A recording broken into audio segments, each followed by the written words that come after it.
British Columbia has lifted rental restrictions.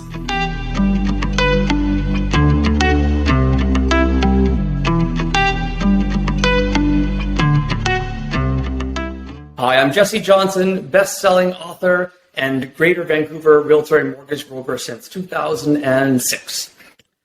And I'm Azim Virani, longtime real estate investor and also Metro Vancouver realtor.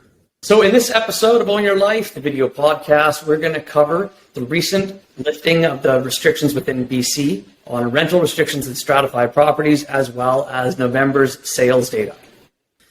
We want to thank you again for tuning in with us on our regular podcast. We're changing things up a bit and going to be shortening our podcasts and bringing them to you more frequently so we can help you stay on top of what's going on in the real estate market. That's all the more reason to click the subscribe button and hit the like on this video, and hopefully you'll stay in touch as we bring you more informative videos. The BC government has announced that your strata can no longer control rental policies within your organization.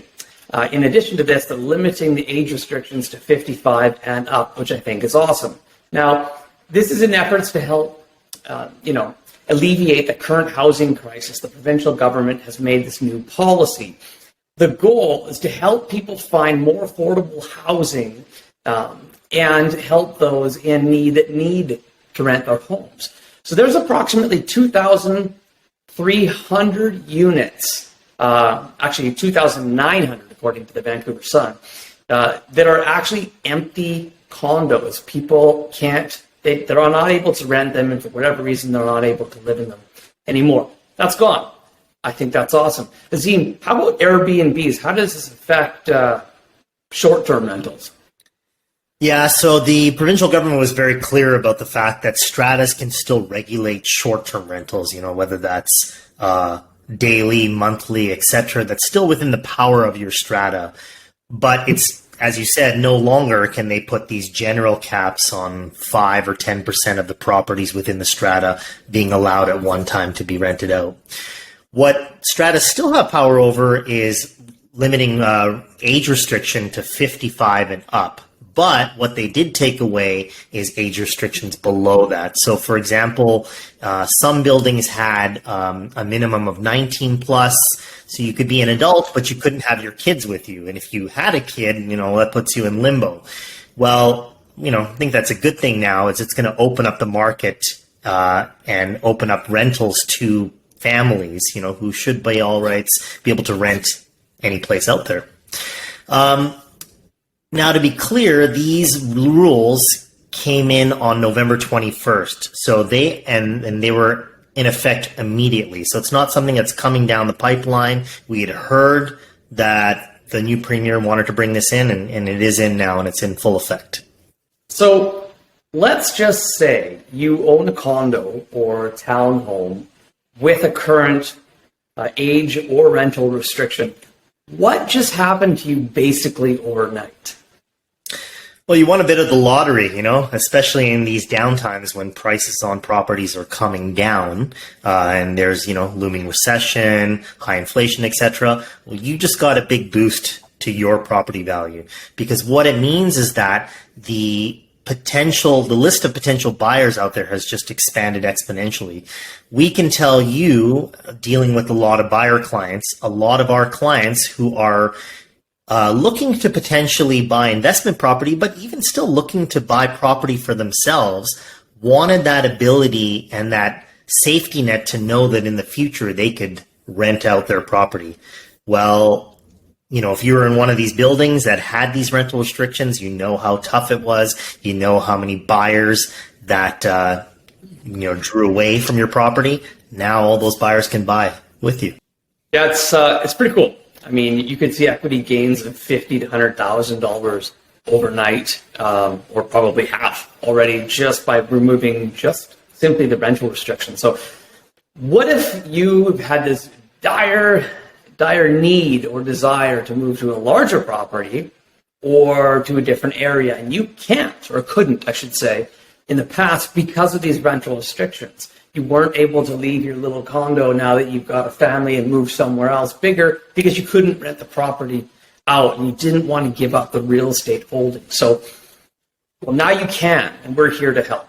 Also, another thing to keep in mind, furnished suites in desirable neighborhoods can be very lucrative even with 30-day rentals, because a lot of stratas will permit that. It's defined as a mid-term instead of long-term or short-term. Mid-term rental in addition to 30 days may now be an option for you. But as Azim reminded me recently, some stratas still don't permit 30-day short-term rentals. It might need to be at least 3 months. So just something to keep in mind.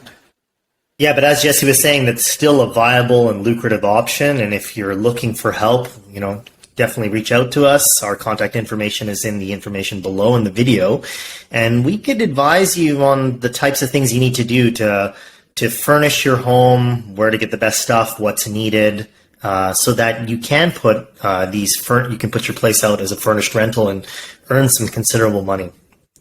Well, let's switch gears a bit here and look at the November sales data that just came out. So even though this time of year, as we start rolling into the holidays, as it gets colder, is generally when the market slows, unfortunately, the market has slowed even more than that. When you look at November sales, they're down 36.9% below the 10-year November average. That's looking at every November over the last 10 years. Relative to our November sales last year, we see a drop in this last November, 52.9%. And that's on top of a 15.2% decrease just from October. So inflation is on the top of everyone's minds. It's what economists are talking about. And, despite numerous rate increases by the central banks, in order to curb inflation, inflation is still high. And that's sort of what's looming over everyone's heads and what is causing a lot of people to hold up on buying, kind of, stay hunkered down right now. There's a lot of negative energy out there in the market, and, people just don't want to put their money into real estate right now as much. The Bank of Canada, it's estimated, will make another increase, which could have even more of a negative effect, in the short term. A lot of that is factored in, of course, but when it comes down, there's a different opinion between what the economists have and what they know is coming down the pipeline versus what the consumer sees when they wake up to an email and, whoa, their mortgage rates have gone up even higher. Surely, if you look out your window right now, if you're living in the Metro Vancouver area, the snow and the cold weather isn't helping. We all love to see a bit of snow in Vancouver, but that's just going to make buyers that much less willing to step out their doors over the next little while. So, Azim, to be clear, sales are down almost 53% from this time in November. I knew they were down a lot, but that's that's bad. Yeah, totally. And if you really look at the stats, you know that last November was good, but it wasn't anywhere near as good as when we started rolling into the early part of 2022. So, yes, sales have dropped considerably since then. One thing, mind you, that is propping up prices, you've got this downward pressure and lack of sales and high interest rates, sort of a saving grace, which is keeping our prices from not fully plummeting, is the lack of inventory out there. I mean, there are so few homes on the market, part of which is because a lot of sellers just don't want to put their home on the market right now. But, we also have ever increasing immigration numbers. That's something we've talked about repeatedly on this podcast. And, we've thrown out this number that the federal government plans to increase the immigration numbers to 1.5 million over the next few years. So that pressure on the already lacking inventory is at least stabilizing prices a bit. And we'll look at that in the stats as we go down further. So now let's look at the numbers for Metro Vancouver, aka Greater Vancouver. So there's been 3,000 new listings in the month of November in Metro Vancouver. Now that might seem like a lot, but that's actually almost a 23% decrease compared to November 2021. Now keep in mind, November 2021, that was still pretty hot in the COVID era. So that being said, we had been experiencing a few years of really low inventory, so it's not really saying that much. New listings are down over 24% in comparison to the previous month of October. Now, Total listings now are at 9,200. Okay. That's a 28.5% increase year over year. But again, how much is that really saying comparing itself to a very rare anomaly, hopefully, in our lifetimes? Now, however, that is a decrease. So the new listings are decreased from October. So we're seeing a substantial shift here. Now, this shows that, very recently, homeowners are less likely to put their properties on the market. Not really an unreasonable or unexpected thing to have happen. When the snow hits, a lot of people tend to hibernate at home and they don't like to go out. Now, if you're a buyer, this is great. Yes, you're going to have a little bit less inventory to work with, but more importantly, you're going to have more competition. On days when it snows, are people going to be out looking at properties? No. But if you've got a 4x4 or your realtor has a 4x4, side note, Azim and I both have 4x4 SUVs, then you're going to be able to make it to a property where someone else can't. You're going to be able to write an offer probably lower because there's less competition. So something to keep in mind. So one of my favorite stats is the sales to active ratio. And for those of you that don't know, that is the ratio that looks at how many units have sold versus how many are on the market. And it's a key indicator. It's the indicator that relates to what we call a seller's versus balanced versus buyer's market. Very quickly, if that ratio is 12% or lower, we consider it a buyer's market. If it's 20% or higher, it's a seller's market. And in between, we call it a balanced market. Overall, in November, the sales to active ratio in Metro Vancouver was 17.6%, so quite strong, in fact. And when we break it down by class, if we look at detached homes, it was down at 13.2%. So, still in the balance side, but closer to a buyer's market.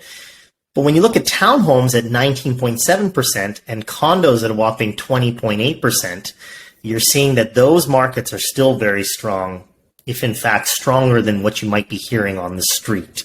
It's crazy to think that after everything that's going on, the doom and gloom, pending recession, or we're already in a recession, highest interest rates we've had in, forever, blah, blah, blah, blah, blah, we're still not in a buyer's market across the board. It's just like Vancouver.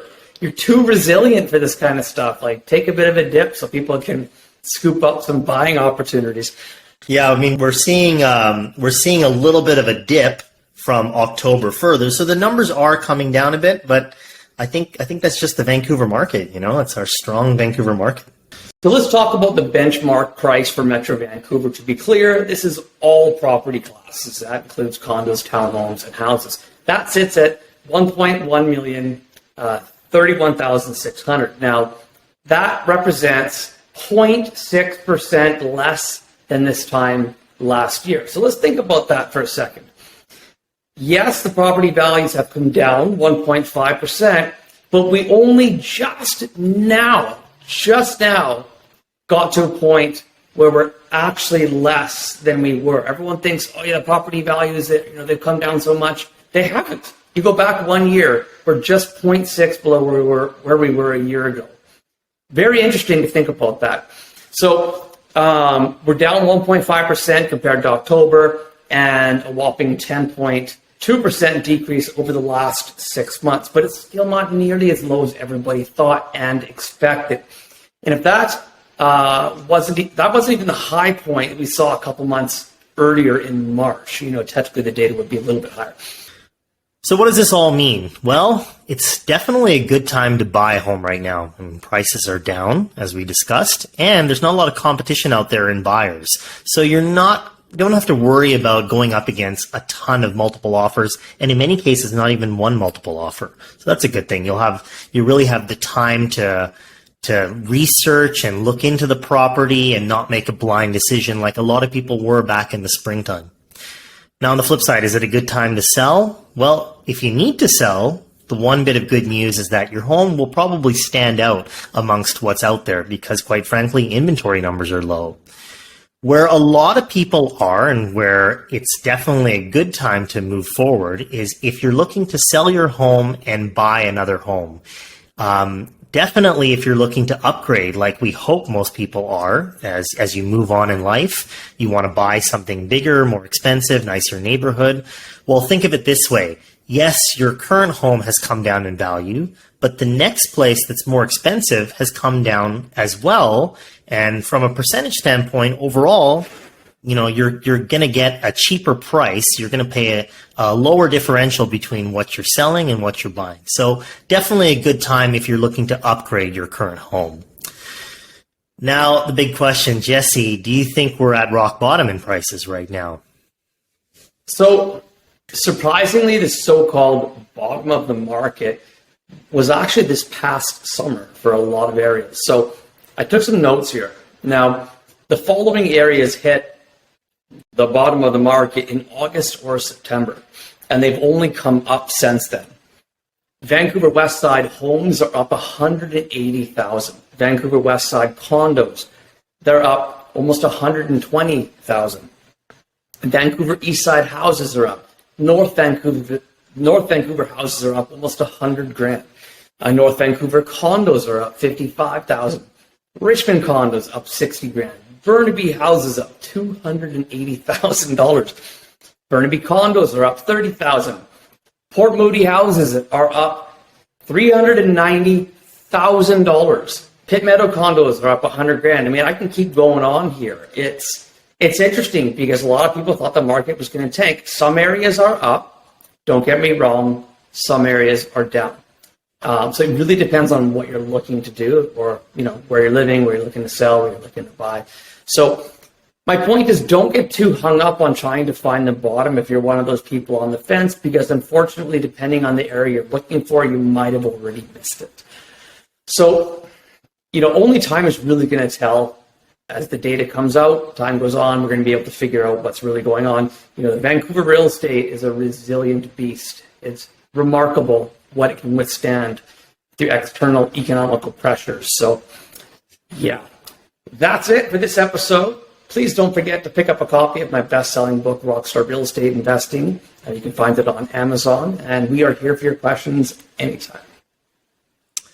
Yeah, as Jesse said, if you're looking to buy in this market, if you're looking to sell your home, if you just want to get a home evaluation or even just chat with us about the market and get our feedback, definitely reach out to us. Our contact information is in the info below the video. Now, if you're in the real estate industry as a real estate professional, or you're looking to get in the industry and you want to hear a bit more about EXP and this awesome collaborative movement that is our brokerage, definitely reach out. We would love to chat with you about all the benefits of working with EXP. And as always, be sure to like and subscribe the video. We hope to see you next time.